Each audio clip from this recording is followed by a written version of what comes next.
अस्सलाम वालेकुम नाज़रीन, डी आर डी अलाट में शतार सरोही अवां जी ख़िदमत में हाज़िर आहे। अॼु असां इंटरव्यू सीरीज़ में कुझु लोक अदब जे मामले ते ॻाल्हाईंदासीं ऐं कुझु ॿिया मौज़ू आहिनि जिन खे थोरो कोशिशि कंदासीं त सम्झूं। फ़र्ज़ु कयो तव्हां इंटरव्यू कमेटी जे रूम में वेठा आहियो ऐं तव्हां खां सवालनि जो सिलसिलो जारी आहे ऐं तव्हां खां इहो सुवालु पुछियो वञे थो त बाबा, लोक अदब में जेको श्रंगार आहे, श्रंगार जी जेका शाइरी आहे, उनजो बुनियादी मक़सदु छा आहे या श्रंगार आहे छा? तव्हां चवंदोसीं श्रंगार लोक अदब जी शाइरी जी सिन्फ़ आहे ऐं श्रंगार जो जेको बानी आहे या मौजिद आहे उहो जलाल खटी आहे ऐं श्रंगार बुनियादी तौर ते पंहिंजे महबूब जे हुस्न ऐं जमाल ऐं जलवनि जो नाज़नि ऐं अदाउनि जो इज़हार आहे शाइराणे नमूने सां ऐं प्रिय जी यानी महबूब जी तारीफ़ आहे, उनजे हुस्न जी, जमाल जी, उनजे हलण जी, उनजे चलण जी हिकिड़ी पूरी तारीफ़ आहे महबूब जी ऐं पंहिंजे प्रिय जी। यानी श्रंगार में ॿियो कुझु बि न आहे, पंहिंजे महबूब जी तारीफ़ आहे, उनजे हार श्रंगार जी तारीफ़ आहे, उनजे हुस्न जमाल जी तारीफ़ आहे, उनजे बातन जी, उनजे ज़ाहिर जी, उनजे रंग जी, उनजे रूप जी, उनजे अदा जी, उनजे इज़हार जी, उनजे ॻाल्हाइण जी हिकिड़ो पूरी तारीफ़ आहे। यानी श्रंगार शाइरीअ में असां पूरो जमाल ॾिसंदासीं। अहिड़े तरीक़े सां तव्हां खां इहो पुछी सघनि था त बाबा शाइर सुगड़नि महबूब जा यानी औरत जा आख़िर कहिड़ा क़िस्म ॼाणाया आहिनि, घणा क़िस्म ॼाणाया अथऊं? हीउ हिकु अहम सुवालु आहे ऐं थींदो बि आहे। तव्हां चवंदोसीं सुगड़नि वटि औरत जा जेके क़िस्म आहिनि उहे चारि आहिनि। हुननि चारि क़िस्म जूं औरतूं ॼाणायूं आहिनि, चइनि औरतुनि जा क़िस्म ऐं उन जूं ख़ूबियूं बयानु कयूं अथऊं। तव्हां खां पुछंदा त बाबा उहे कहिड़ा क़िस्म उन्हनि बयानु कया आहिनि, त तव्हां चवंदो साईं हिकिड़ी जेका आहे क़िस्म आहे औरतुनि जो, उहो आहे पद्मणी, ॿियो हसणी, टियों चित्रणी ऐं चौथों संखणी। हाणे हीअ चारि क़िस्म सुगड़नि औरतुनि जा ॼाणाया आहिनि ऐं औरतुनि खे उनजे आदतुनि, उनजे अंदाज़, उनजे हलणी चलणी ऐं उनजे रंग रूप ऐं उनजे जलवनि खे नज़र में रखी चइनि हिसनि में विरहायो आहे। यानी सभ खां वधीक जेका सरदार आहे औरतुनि जी, उहा करार ॾिनी वई आहे पद्मणी। पद्मणी नंबर 1 औरत जो क़िस्म आहे ऐं सभिनी खां आला, मोतबर, शान वारी, हसीन ऐं नाज़ुक औरत जेकॾहिं का आहे त उनखे लक़ब ऐं ख़िताब मिलियल आहे पद्मणी जो। यानी पद्मणी औरत पहिरियों ऐं ॿियो हसणी, टियों चित्रणी ऐं चौथों संखणी। हाणे अचूं था त इन्हनि जा ख़ूबियूं वरी कीअं बयानु कयूं अथऊं। मिसाल जे तौर ते पद्मणीअ लाइ सुगड़नि लिखियो आहे, माना किताबनि में इहो हवालो मिले थो पियो त हीअ औरत हिकिड़ी नाज़ुक ऐं इंतिहाई नफ़ीस क़िस्म जी औरत हूंदी आहे ऐं हिन जो कमाल इहो आहे त हिन जा वार जेके आहिनि उहे चेल जेतिरा डिघा हूंदा आहिनि ऐं इन सां गॾोगॾु हिन औरत जो जेको नकु आहे उहो तोते वांगुरु हूंदो आहे, सन्हड़ो नकु हूंदो अथसि ऐं उनजूं नासूं बि बिल्कुलु सन्हड़ियूं हूंदियूं आहिनि। हिन जी ॿी ख़ूबी इहा बयानु कई अथऊं त हीअ हिन जी चेल सन्हड़ी हूंदी आहे, कदु हिन जो डिघो हूंदो आहे।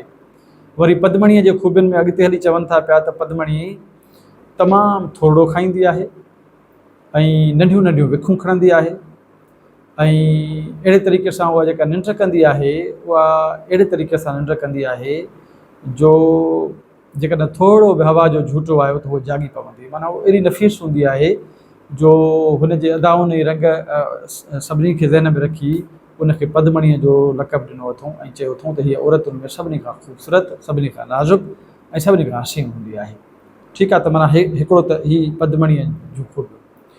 अहिड़े तरीक़े सां वरी जेका हसणी आहे उन लाइ चवनि था त इहा 2 नंबर जी औरत आहे ऐं इहा पहिरीं पद्मणीअ जी भेट में थोरो वधीक खाईंदी आहे ऐं हिन जा वार बि चेल वांगुरु डिघा हूंदा आहिनि ऐं हीअ वरी निंड कंदी आहे त थोरो ईअं महसूसु थींदो आहे त ॼण जाॻी रही आहे। माना हिन जी जेका निंड आहे उहा बि ईअं लॻंदो आहे त हीअ निंड करे थी ऐं थोरो खड़को थियो त जाॻी पवंदी। हिन जी बि चेल सन्हड़ी हूंदी आहे पर हुन खां घटि हूंदी आहे। त ईअं माना हसणीअ खे बि आदतुनि जे मुताबिक़ ऐं अच्छा हसणीअ लाइ चवनि था त इहा वरी हुनजी भेट में थोरो वधीक खाईंदी आहे, यानी पद्मणीअ जी भेट में इहा वधीक खाईंदी आहे। अहिड़े तरीक़े सां वरी औरतुनि जो जेको टियों क़िस्म आहे उन क़िस्म खे चतरणी चवनि था ऐं चतरणी लाइ चवनि था त इहा वरी हुन पदमणी ऐं हुन खां वधीक खाईंदी आहे ऐं थोरो वॾियूं विखूं खणंदी आहे, माना इन जी विख वॾी आहे। ऐं इन लाइ चवंदा आहिनि त हीअ अहिड़ी औरत आहे, माना जेका इन खां अॻु जेका आहे हसणी, उन लाइ चवनि था त उनखे जेकॾहिं को मिट माइट सलाह कंदो त अदी मानी खा त उनजो उन में ई ड्रौ थी वेंदो, माना उहो जेको इज़त उनखे ॾींदा माइट उन में ई उनजो ड्रौ थी वेंदो। हीअ चतरणीअ जी ख़ूबी आहे। ऐं वरी हसणीअ जी ख़ूबी आहे। ऐं हाणे वरी जॾहिं चतरणी जी ॻाल्हि था कयूं त चतरणी जे लाइ वरी चवनि था पिया त इन इहा विखूं वॾी खणंदी आहे, इन जा वार बि बहरहाल थोरो हूंदा आहिनि, चुगूं हूंदियूं आहिनि, इन जा वार उभा हूंदा आहिनि, ठीकु वार न हूंदा आहिनि इन जा। ऐं अहिड़े तरीक़े सां खाइण पीअण में इहा जेका आहे उहा एतिरी घणो खाईंदी आहे, माना चतरणीअ खां पंहिंजो हसणीअ खां ऐं पदमणीअ खां ॿिन्ही खां खाइण पीअण में माना इहा पेट भरे खाईंदी आहे। ऐं उनजी निंड माना चतरणीअ लाइ चवनि था त निंड ईअं कंदी आहे जीअं लॻे ईअं थो त ॼण जाॻंदी हुजे, माना उनजो अधु अखियूं खुलियल हूंदियूं आहिनि निंड करण वक़्तु। वरी चौथी जेका औरत आहे संखणी, उन लाइ चवंदा आहिनि त इहा एॾी बेसुरी आहे हलण जी, जो माना हलंदी त ईअं लॻंदो त ज़मीन खे माना धोॾे थी पई, माना एॾा वॾियूं विखूं खणंदी, ज़ोर सां ज़मीन ते फाका कंदी। ऐं अहिड़े तरीक़े सां हिन जा वार उभा हूंदा आहिनि। ऐं हिन लाइ चवनि था त हीअ पेट भरे खाईंदी आहे, माना ईअं सम्झो त हीअ खाइण जी एतिरी आहे जो माना 2-3 प्लेटूं रख बसि त उते ई मिंट में उॾारे वेंदी। त माना हीअ 4 क़िस्म उनजी औरतुनि जे ख़ूबियुनि जे हवाले सां उन्हनि बयानु कया आहिनि। मुंहिंजे मुताले जे आधार ते इन क़िस्म जी नॉलेज आहे। यकीनन अवां जॾहिं हिन मौज़ूअ खे पढ़ंदो त अञा वधीक तव्हांखे मालूमात मिली सघे थी पई। मूं कोशिशि कई त मां थोरो कंहिं हद ताईं कुझु नयूं शयूं तव्हांखे लाइ खणी अचां जिन तरफ़ तव्हांजो मतां ध्यानु न हुजे, ऐं मां चाहियां थो पियो त उन्हनि तरफ़ बि तव्हांजो ध्यानु थिए, छाकाणि त सुवाल किथां ऐं कहिड़े वक़्तु कहिड़ो बि अची सघे थो पियो। त इन जे करे मां हिन क़िस्म जूं ॻाल्हियूं खणी आयो आहियां। श्रंगार, औरतुनि जो श्रंगार, शाइरी। अच्छा, इन खां सवाइ हिकिड़ो ॿियो अहम जेको मौज़ू आहे उहो इहो आहे त 16 श्रंगारनि में कहिड़ियूं कहिड़ियूं शयूं अचनि थियूं पियूं, इहो बि तव्हांखां सवाल पुछी सघनि था पिया।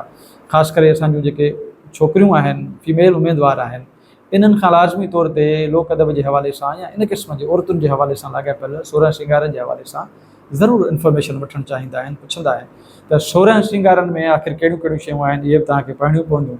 ऐं उन्हनि 16 श्रंगारनि में जेके बुनियादी ॻाल्हियूं आहिनि उहो आहे त ॾंद साफ़ु करणु, ॾंदड़ो ॾियणु, मुसाग हणणु, ऐं नेड़ ते ॻाढ़ो तिलक लॻाइणु, ऐं इन सां गॾोगॾु सींध करणु, सुरमो पाइणु, कजल पाइणु, ऐं लबनि खे लाली हणणु, मेहंदी हणणु।